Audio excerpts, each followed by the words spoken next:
In light of the decimation of Gaza brought about by Hamas, President Trump's proposal for relocating its citizens may not be that far-fetched. Itamar Marcus from the Palestinian Media Watch has written about the fact that many Gazans would find it attractive. You've also written about the number of Gazans that actually would like to emigrate from the Gaza Strip. How many would actually want to leave, and has that number increased since the war began? So this is something that's so important, especially following President Trump's suggestion or plan to have the Gazans removed and settled someplace else. Why is this so important? Before the war, polls found that 44% of Palestinian youth age 18 to 28 wanted to leave. And this is when things were good. A full 31% of the population wanted to leave. And this is when things were good. Now that the 70% of the buildings in Gaza are not livable, the entire infrastructure, electricity, water, you name it, streets, cars, are all gone. What 18-year-old who wants to start his life, who wants to get married, who wants to get a job and get a profession, who's going to want to live there now? While the world rebuilds over 10 years, they want to live in a tent for 10 years now and push off starting a family, push off starting a life? No, they don't. And that's why I say those numbers from 44% before the war, they've got to be double. They've got to be close to 90%, with only a hardcore few who want to remain for I don't even know why. So that Trump's plan comes out, it's not a transfer plan, it's a salvation plan, saving these people, giving them a life, giving them a future. Let them go to Muslim countries where they want to go. Many of them, the majority of them, wanted to go to Turkey. Let them all go to Turkey and have a good life in Turkey instead of suffering for 10 years. The Palestinian Authority is against this plan because the Palestinian Authority does not care about their people one iota. They only use their people as political pawns, as they do with UNRWA, keeping them in refugee camps. They don't care about the people. They just want them to suffer, which, of course, makes more terrorists. So Trump's plan is a very humanitarian plan. It's not a transfer plan. Also, getting a lot of opposition from Egypt and Jordan, who seem to be unwilling to take any of these refugees. Egypt now seems to be wanting to start to send, temporary housing while Gaza is rebuilt. What would be the reason why Egypt and Jordan in particular don't want to see some of these Palestinian refugees? Well, each one has their own reason. Jordan has a very large majority Palestinian population. And many of them see the whole family, the Hussein family, King Abdullah, as outsiders because they came originally from the area of Saudi Arabia and ruling over them. So he's afraid of having, let's say, so many or hundreds of thousands or a million Gazans come in, because that'll strengthen the Palestinian population and the opposition to him, and he doesn't want to have trouble. So that's his point. Egypt, on the other hand, it's really more a political issue. The Palestinians, for the Arab world and for countries like Egypt, were a thorn in Israel's side. They're the ones who are the forefront of terror against Israel, the forefront of fighting against Israel. The Egyptian population in polls is incredibly anti-Semitic.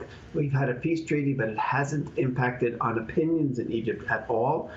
So for Egypt, having the Gazans there thrust into Israel, filled with Palestinians, for them, that's another knife that's thorns in the side of Israel that'll keep giving us trouble, and they would like to see us miserable. Israel's ambassador to the United States, Yakir Leiter, is warning about an Egyptian military buildup in the Sinai Peninsula. CBN international correspondent Gary Lane spoke about that with Josh Haston from the Jewish News Syndicate. Here's an excerpt from CBN's The Global Lane. So first, what can you tell us about the Israeli ambassador's assertion about the Egyptian troop buildup in the Sinai? Is it true? And if so, why would Egypt be doing that in violation of the Camp David Accords? Yeah, it's absolutely true. And this is a violation of those peace accords, which go back all the way to 1979. At this juncture, we're not exactly sure why the Egyptians are doing so. But Egypt, a country which borders Gaza and Israel, a country which did not let in many of those Gazans who could have been seeking refuge from the war in Gaza. Egypt also turning a blind eye for so many years to the Hamas smuggling tunnels. All of a sudden, they've established a military presence, several brigades down there in the Sinai. Number one, it seems like they're moving into an offensive position. Could they be perhaps trying to lead some sort of attack against Israel? That is our great concern right now. That's number one. Number two, could they be establishing positions there because of the Trump plan, thinking that perhaps, in fact, Gazans will try to flee towards Egypt? That could be a concern of the Egyptians. Now, they've been holding Gazans there, not letting them into Egypt.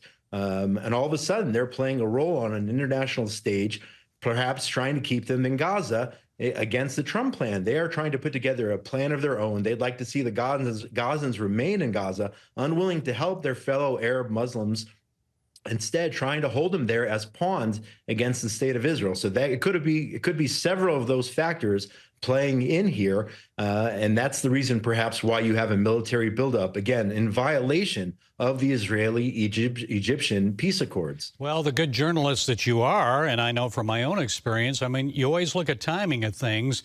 Trump makes the announcement about suggesting possibly moving the people of Gaza into the Sinai, and then this. I mean, was this a sudden buildup, or has it been going on for some time now? So it's happened before. There have been different instances of it. And unfortunately, Israel has downplayed the significance of past attempts by Egypt to show a military presence.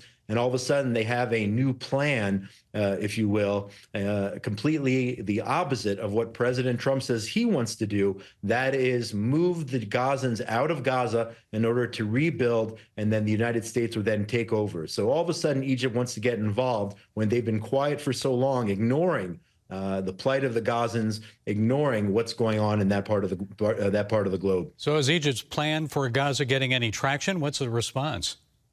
Well, it's a brand new plan right now. I just don't think it's feasible with the situation you have in Gaza. As President Trump has said time and time again, Gaza is in total ruins right now. You have those unexploded munitions right now. It's a very dangerous place to be. So do the Egyptians really want more people dying there, more kids dying with the unexploded munitions throughout there? Do you want people living in tents for years and years? The American administration has said it's going to take 5, 10, 15 years to rebuild Gaza. So you want the people actually staying there? So I don't think it's a realistic plan. I think that they're really trying to shirk from their responsibility, as they've been doing all along, and not give the Gazans a place to go, instead holding them there as pawns, as they've been doing against the state of Israel.